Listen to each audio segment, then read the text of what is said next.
Hello प्यारे बच्चों, आप सभी लोगों का स्वागत है हमारे प्रोटियम इंस्टीट्यूट्स के यूट्यूब चैनल पर।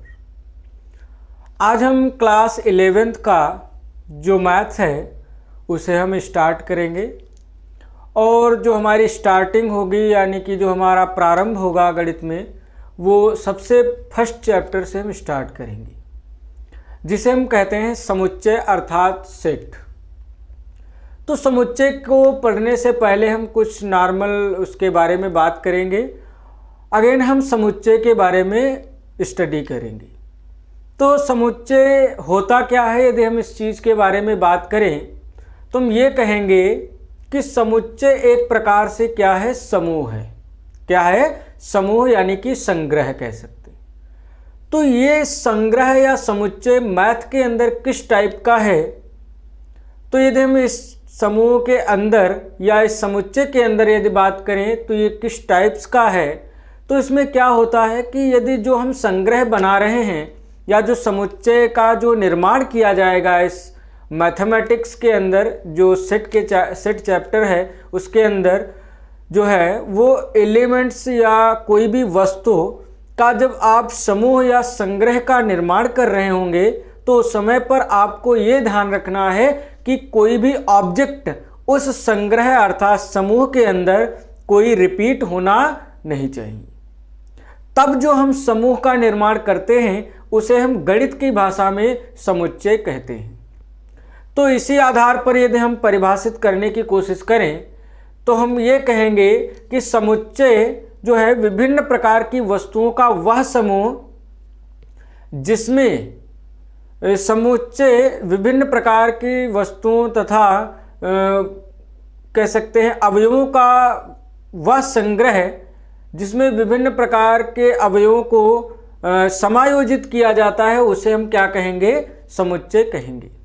तो हम यदि नॉर्मल परिभाषा की बात करें समुच्चय किसे कहते हैं, तो हम बात करेंगे समुच्चय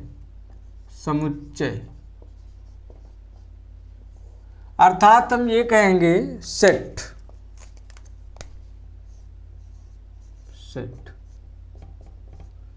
सेट में यदि हम बात करें तो सेट की परिभाषा यानी कि समुच्चय की परिभाषा की यदि हम बात करें तो हम कहेंगे विभिन्न प्रकार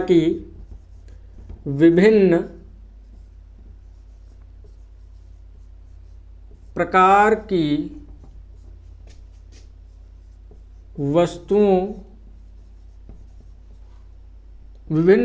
वस्तुओं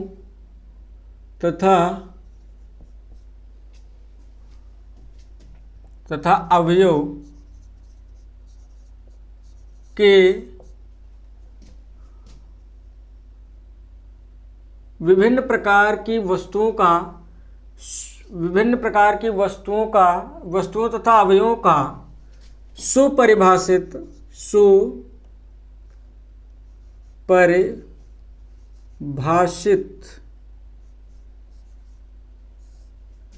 संग्रह या समूह को समुच्चय कहते हैं। क्या कहेंगे? समुच्चय कहते हैं।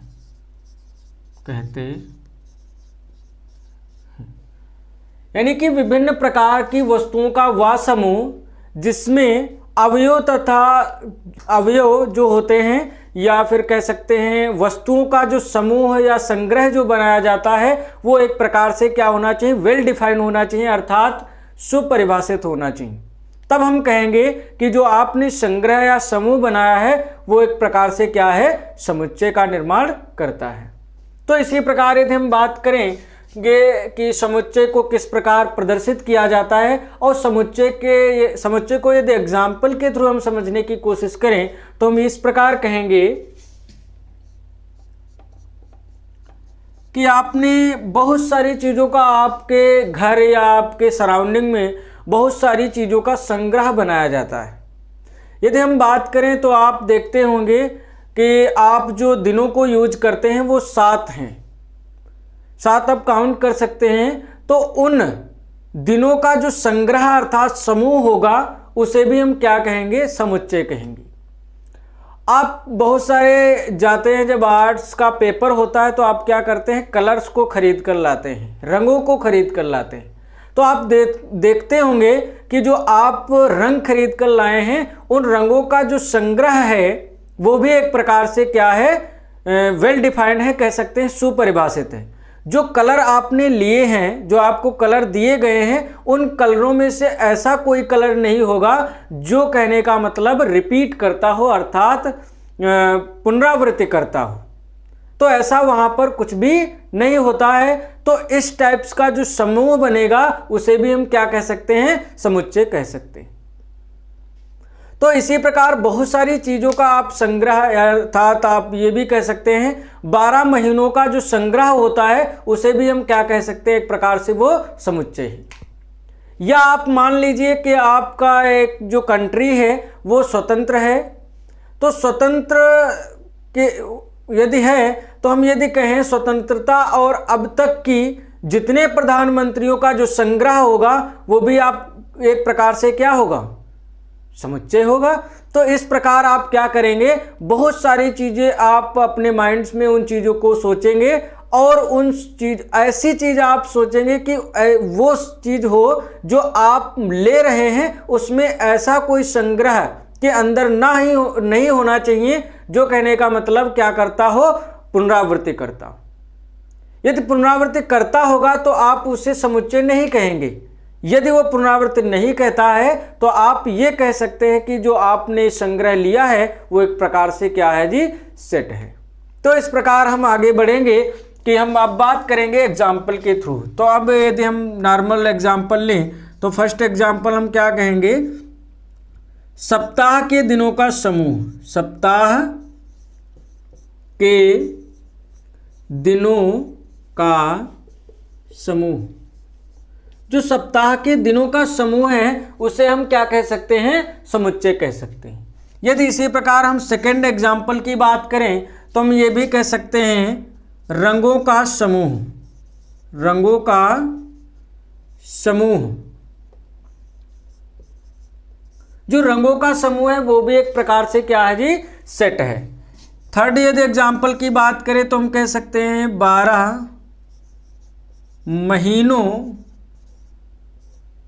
का संग्रह या समूह। संग्रह या समूह,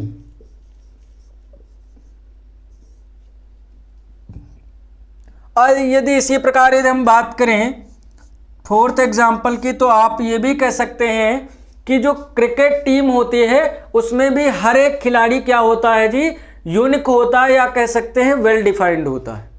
तो इस प्रकार हम कहेंगे कि वो जो आपने जो क्रिकेट टीम को चुना है वो भी एक प्रकार से आपके लिए क्या है जी, संग्रह है, अर्थात संग्रह जो बनाया है आपने वो भी एक प्रकार से ये परिभाषित करता है कि वो समुच्चय है। तो इस प्रकार हम कहेंगे क्रिकेट टीम, क्रिकेट टीम, तो ये भी आपकी क्या है जी, सेट है, अर्थात संग्रह है। तो इस प्रकार हम कह सकते हैं कि हमने कुछ एग्जाम्पल के थ्रू और परिभाषा के थ्रू हमने ये समझ लिया कि समुच्चय क्या होता है। अब हम बात करेंगे समुच्चय को किस प्रकार लिखा जाता है या प्रदर्शित किया जाता है। तो अब हम आगे बढ़ेंगे, इसे हम रफ कर देते हैं, आप नोट कर लीजिए उसे, तब तक हम इसे रफ कर देते हैं।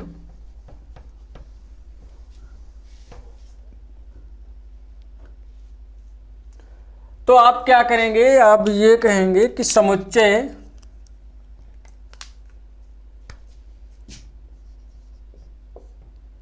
का संकेतन, संकेतन,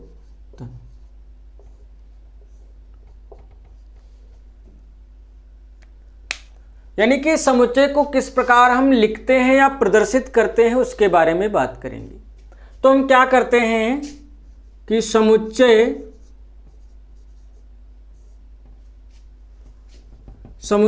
को क्या करते हैं,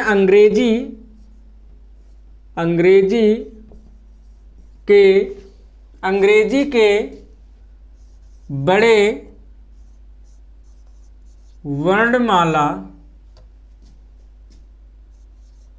वर्णमाला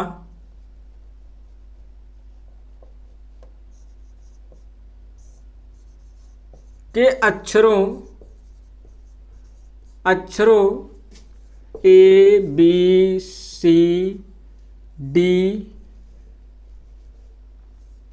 एंड सो ऑन से प्रदर्शित करते हैं।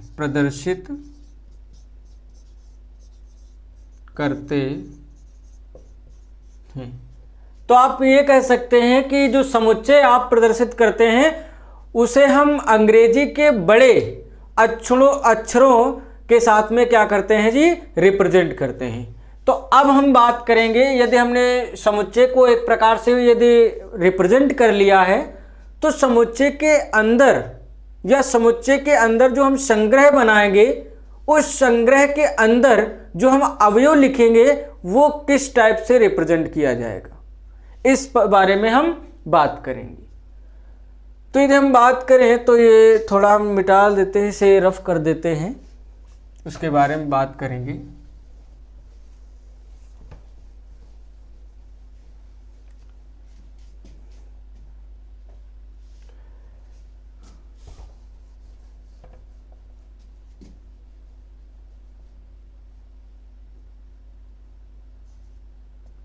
समुच्चय के अवयव को हम किस प्रकार प्रदर्शित करेंगे यदि हम बात करें तो आप ये जानते होंगे, नॉर्मली आपने सेट को देखा होगा कि सेट के अंदर जो हम एलिमेंट्स ले रहे हैं या जो वस्तुओं का कलेक्शन किया जाता है उसके अंदर क्या होता है कि एलिमेंट्स को हम क्या करते हैं, स्मॉल लेटर में रिप्रेजेंट करते हैं। यानी कि समुच्चय के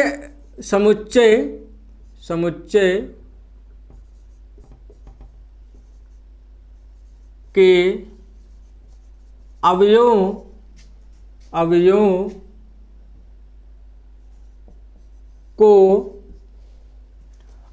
को अंग्रेजी के छोटे अक्षरों से प्रदर्शित करते हैं। यानी कि समुच्चय के अंदर जो हम अवयव ले रहे होंगे या एलिमेंट्स जो ले रहे होंगे उसमें क्या करेंगे हम कि अवयवों को स्मॉल लेटर्स के फॉर्मेट में उन्हें हम लिखेंगे।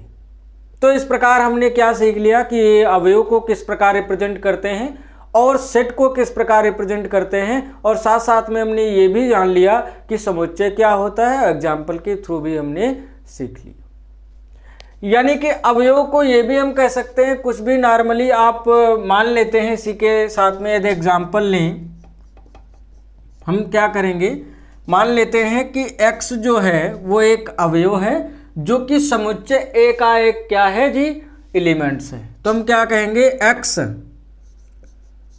समुच्चय A का अवयव है। तो यदि हम इसे इस प्रकार कहें कि इस प्रकार भी हम कह सकते हैं कि x बिलोंगिंग्स टू A। अब आप ये कहेंगे ये कौन सा साइन है, तो यदि हम इस साइन की बात करें तो ये बताता है कि कोई भी अवयव किस सेट में जा रहा है।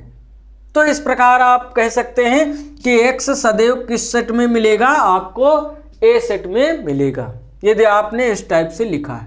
यदि हम कहें कि x A के सेट में नहीं बिलोंग करता है तो आप इसे किस प्रकार रिप्रेजेंटेशन के रूप में लिखेंगे कि x does not belongings to A।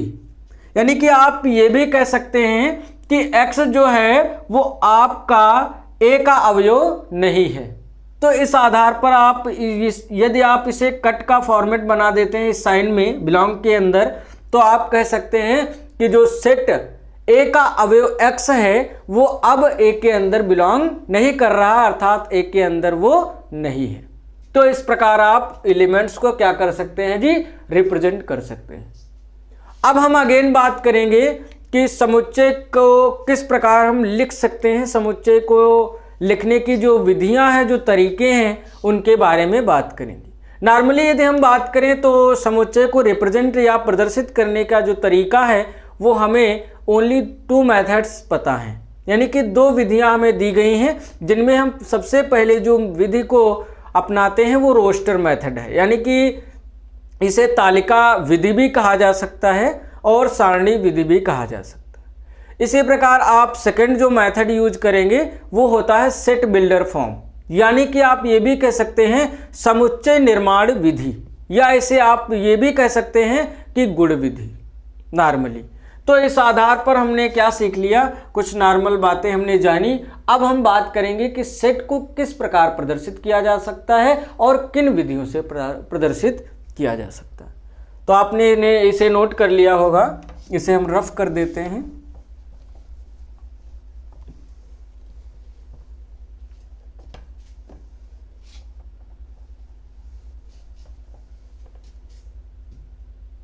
अब जो मेथड हम पढ़ने वाले हैं वो सबसे पहला जो मेथड है आपका, उसमें जो सेट को रिप्रेजेंट करने का जो तरीका होगा रोस्टर मेथड के अंदर, तो हम क्या करेंगे, जो ए एक सेट है उसमें क्या करेंगे कि अवयवों को सदैव क्या करेंगे, इस प्रकार लिखेंगे कि एक आपके पास सेट होगा और जिसमें क्या करेंगे हम कि एलिमेंट्स को एक करली ब्रैकेट्स के अंदर क्या करेंगे, लिखेंगे। यानी कि इस प्रकार का हम साइन बनाएंगे और मान लीजिए कि हमने कुछ नंबर्स लिखे, मान लीजिए कि हम एक एग्जाम्पल ले रहे हैं कि इवन संख्याओं का, यानी कि 10 से कम विषम संख्याओं का समुच्चय मान लेते हैं। तो इस प्रकार हम क्या करेंगे कि जो सम संख्या हमारे पास होंगी वो 2, 4, 6 और क्या होंगी, 8 होंगी। तो इस प्रकार हमने क्या किया है कि 10 से कम क्या किया है, इवन संख्याओं को इस प्रकार हमने इस सेट के अंदर क्या किया है जी, रिप्रेजेंट कर लिया। तो इस प्रकार हम क्या करेंगे, जब हम इन अवयवों को इस प्रकार प्रदर्शित कर लेंगे तो अब हमने जो इस टाइप्स का जो निर्माण किया है सेट का, उसे हम क्या कहते हैं जी, रोस्टर मेथड्स कहते हैं, यानी कि तालिका विधि या फिर सारणी विधि भी कह सकते हैं। इस आधार पर आपने ये समझ लिया होगा कि रोस्टर मेथड्स के अंदर एलिमेंट्स को किस प्रकार रिप्रेजेंट किया जा सकता है। तो इस आधार पर यदि हम इसे परिभाषा के आधार पर बात करें तो हम इसी प्रकार लिख देंगे कि समुच्चय के अंदर अवयवों को क्या करेंगे, समुच्चय के अंदर अवयवों को क्या करेंगे, करली ब्रैकेट यानी कि मझले ब्रैकेट्स के अंदर क्या करेंगे, अवयवों को 2 या 2 से अधिक अवयवों को के बीच अर्ध कामा का विराम चिन्ह लगाकर एलिमेंट्स को लिखने की विधि को ही क्या कहेंगे जी, हम रोस्टर मेथड कहेंगे। तो आपने इस एग्जाम्पल के थ्रू इस रोस्टर मेथड का यूज किया और इस आधार पर आपने ये भी समझ लिया कि रोस्टर मेथड यानी कि जो सारणी या तालिका विधि है वो क्या है या किस टाइप से। तो यदि हम इसे परिभाषा के आधार पर लिखें तो हम ये कहेंगे कि समुच्चय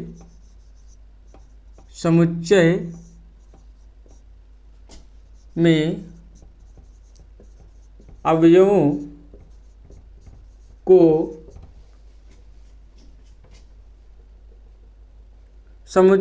अवयवों को अवयवों के बीच अवयवों को मझले यानी कि इसे हम इस प्रकार लिख लेंगे, ये जो आपका रिप्रेजेंटेशन मझले कोष्ठक की मझले कोष्ठक में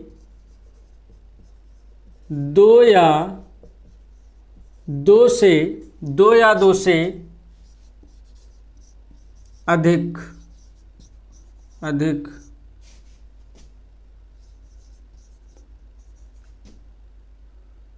अवयवों के बीच अर्ध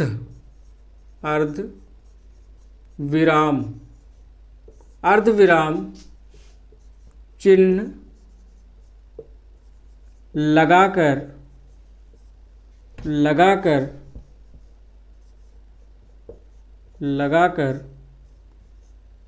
प्रदर्शित करते हैं। इस प्रकार आप इसे परिभाषा के आधार पर क्या कर सकते हैं जी, डिफाइन कर सकते हैं या परिभाषित कर सकते हैं। तो हमने इस आधार पर क्या किया कि रोस्टर मेथड को डिटेल में हमने समझ लिया। और यदि एग्जाम्पल की बात करें तो हम ये भी कह सकते हैं, आप एग्जाम्पल ले लीजिए, अंग्रेजी के स्वरों का एक प्रकार से जो संग्रह होता है उसे भी हम क्या कहेंगे, समुच्चय कहेंगे। यानी कि ए, ई, आई, ओ और यू। देखिए स्वरों का जो संग्रह हमने इस प्रकार क्या किया है जी, रिप्रेजेंट कर लिया। अदर एग्जाम्पल भी आपके पास होंगे। 2 से भाज्य 10, 2 से भाज्य 5 कह सकते हैं, 2 से भाज्य 5 संख्याओं का जो संग्रह होगा वो भी क्या होगा, आपके पास एक सेट होगा। 2 से भाज्य कौन कौन सी है, एक तो 2 है और एक 4 है और एक क्या होगी आपके पास 6 होगी और एक क्या होगी 8 होगी और एक क्या होगी 10 होगी। इस प्रकार आप क्या कर सकते हैं जी, 5 नंबर्स आप लिख सकते हैं 2 से भाज्य। तो इस प्रकार जो आपने इस सेट्स को इस इन एग्जाम्पल के थ्रू आपको ये सारी बातें समझ में आई होंगी। अब हम बात करेंगे सेकंड मेथड जो आपका है, उसके अंदर हम अवयव अर्थात समुच्चय को किस प्रकार लिख सकते हैं इसके बारे में बात करेंगे। चलो जी अब हम आगे बढ़ेंगे। आपने इसे नोट कर लिया होगा, अब हम इसे रफ करते हैं और अगेन बात करेंगे सेकंड मेथड की। सेकंड मेथड जो आपका कहता है वो बहुत ही थोड़ा आपके लिए टफ हो जाता है। जैसे कुछ चीज़ें होती हैं जब हम क्वेश्चन सॉल्व करेंगे तो वहाँ पर मैक्सिमम एग्जाम्पल के थ्रू हम बात करेंगे। तो क्या होता है कि जो आपका सेकंड मेथड है समुच्चय निर्माण विधि, समुच्चय निर्माण विधि, इसे हम गुण विधि कह सकते हैं या गुण विधि। गुण यानी कि जो आप उस सेट के अंदर लिख रहे होंगे वो उन अवयवों का गुण निर्धारित करता होगा, इसीलिए हमने क्या कहा है, इसे गुण विधि कहा है। तो आप अब यदि हम बात करें इस एग्जाम्पल के थ्रू आप क्या कह सकते हैं, या इसे हम परिभाषित पहले कर लेते हैं कि समुच्चय में उपस्थित अवयव के गुणों के आधार पर व्यवस्थित या संग्रहित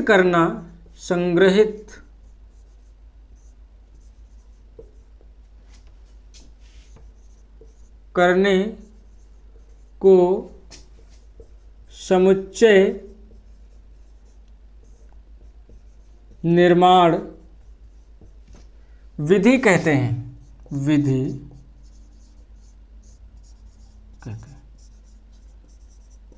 यानी कि जो हम किसी भी सेट में जो अवयव ले रहे होंगे वो अवयव उस गुण को निर्धारित कर रहे होंगे जिस गुण से आपने उस समुच्चय के अंदर अवयवों को प्रदर्शित किया है। यदि हम इस बात को यदि एग्जाम्पल के थ्रू यदि हम बात करें तो हम ये कहेंगे कि आपके पास यदि एग्जाम्पल मान लेते हैं कि क्या करते हैं कि हम एक सेट ले लेते हैं जिसमें हम क्या कहेंगे कि जो आप नेचुरल नंबर लेंगे वो इवन होनी चाहिए और 10 से कम होनी चाहिए नेचुरल नंबर। तो यदि हम उन्हें रिप्रेजेंट करें तो इस प्रकार कहेंगे कि x बिलोंगिंग्स टू, यानी कि x such that x belong करेगा कहाँ पर, नेचुरल नंबर के अंदर। और यदि हम बात करेंगे तो इस प्रकार कहेंगे कि x जो है वो क्या होगा, एक प्रकार से इवन होगा, यानी कि 2x होगा, यानी कि 2x होगा। और वो क्या होना चाहिए, 2x इवन होना चाहिए। और यदि इवन नंबर होगा तो आप ये कह सकते हैं कि 2x less than is equals to क्या होना चाहिए, वो लेस देन होना चाहिए 10 से। 10 के अंदर जो कहने का मतलब 1 से लगाकर जो 10 के अंदर एलिमेंट्स होंगे वो सभी क्या होंगे जी, इवन होंगे। तो इस प्रकार हम क्या कर सकते हैं जी, एलिमेंट्स को रिप्रेजेंट कर सकते हैं इस बेसिस पर। बहुत सारे ऐसे एग्जाम्पल हैं जिन्हें आप रिप्रेजेंट कर सकते हैं या फिर लैंग्वेज के फॉर्मेट में भी लिख सकते हैं। ऐसे कह सकते हैं कि आपने जो सेट लिया है वो x सच दैट x है और x अभाज्य 3 से भाज्य, x क्या है 3 से अभाज्य संख्याएं हैं। उनका जो समुच्चय होगा वो क्या होगा, एक प्रकार से 3 से क्या है जी, अभाज्य संख्याओं का जो संग्रह आपको मिलेगा वो भी एक प्रकार से क्या होगा, सेट होगा। तो आप इन तरीकों से आप जिस सेट का निर्माण करेंगे उस विधि को हम क्या कहेंगे, समुच्चय निर्माण विधि कहेंगे या गुड मेथड कहेंगे। तो आपको ये सारी चीज़ें समझ में आई होंगी, दोनों मेथड्स आपको समझ में आए होंगे। जो आपका सेट के जो टाइप्स हैं वो आने वाले अगेन लेक्चर में हम बात करेंगे। तो आज का वीडियो हम यहीं तक रखते हैं। आप सभी लोगों का हमसे जुड़े रहने के लिए बहुत ही धन्यवाद।